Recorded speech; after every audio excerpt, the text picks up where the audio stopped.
എന്നെക്കുറിച്ചുള്ള ദൈവത്തിൻ്റെ പദ്ധതി വേറെ ഒന്നായിരുന്നു.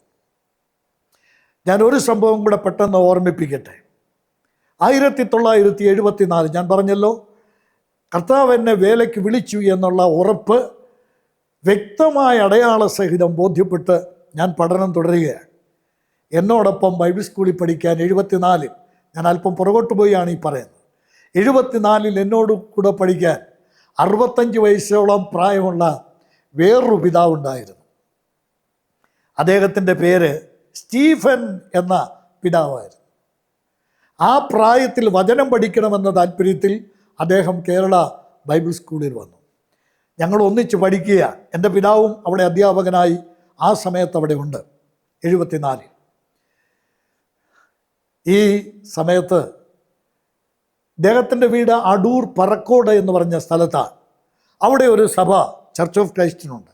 നല്ലൊരു സഭയാണ്, സാമാന്യം വലിയ ഒരു സഭയാണ്, ധാരാളം ആളുകൾ കൂടുന്ന ഒരു സഭയാണ്. അവർക്കെല്ലാ വർഷവും കൺവെൻഷനുണ്ട്. ആ സമയത്ത് അവർ പറക്കോട് ചന്തയോട് ചേർന്ന് ഒരു വലിയ പന്തലിട്ട് വലിയ ഒരു കൺവെൻഷൻ, സുവിശേഷ യോഗം നടത്തുകയാണ്.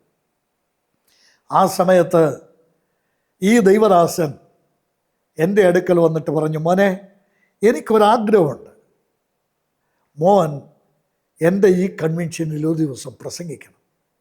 ഞാൻ പറഞ്ഞു, എൻ്റെ അപ്പച്ച ദയവ് ചെയ്ത് അങ്ങനെയുള്ള സാഹചര്യം, ഞാൻ ഈ മുറ്റത്ത് കൺവെൻഷനൊക്കെ സംസാരിച്ചിട്ടുണ്ട്, സ്കൂളിൽ സാക്ഷിച്ചിട്ടുണ്ട്, അത്രയേ ഉള്ളൂ, ദയവ് ചെയ്ത് അങ്ങനെയുള്ള സാഹസത്തിനൊന്നും മുതിരരുത്, ഞാൻ അത്രയ്ക്ക് വളർന്നു എന്നെനിക്ക് വിശ്വാസമില്ല. അദ്ദേഹം പറഞ്ഞു, മോൻ പ്രസംഗിച്ചിരിക്കും എന്ന് പറഞ്ഞു. എന്നിട്ട് അദ്ദേഹം നേരെ എൻ്റെ പിതാവിൻ്റെ അടുക്കൽ ചെന്ന് പറഞ്ഞു, ഷമൽ സാറേ, എനിക്ക് നന്നായിട്ടറിയാം മോനിൽ ഒരു നല്ല പ്രഭാഷകനുണ്ട്, അതുകൊണ്ട് ദയവ് ചെയ്ത് ഈ കൺവെൻഷൻ്റെ സാറിൻ്റെ മോൻ അവിടെ പ്രസംഗിക്കണം, തമ്പാച്ചൻ സഹോദരനും അവിടെ പ്രസംഗിക്കണം എന്ന് പറഞ്ഞു.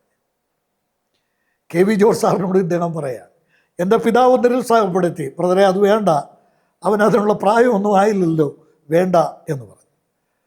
എന്നാൽ ആ പിതാവിൻ്റെ നിർബന്ധത്തിന് വഴങ്ങേണ്ടി വന്നു. എൻ്റെ ജീവിതത്തിൽ ആദ്യമായി ഒരു നോട്ടീസിൽ PS തമ്പാൻ എന്ന പേര് പ്രിൻ്റ് ചെയ്ത് ഒരു കൺവെൻഷൻ പ്രസംഗിക്കുന്നത് അങ്ങനെയാണ്. ആ ദൈവദാസനെ എനിക്ക് ജീവിതത്തിൽ ഒരിക്കലും മറക്കുവാൻ കഴിയില്ല.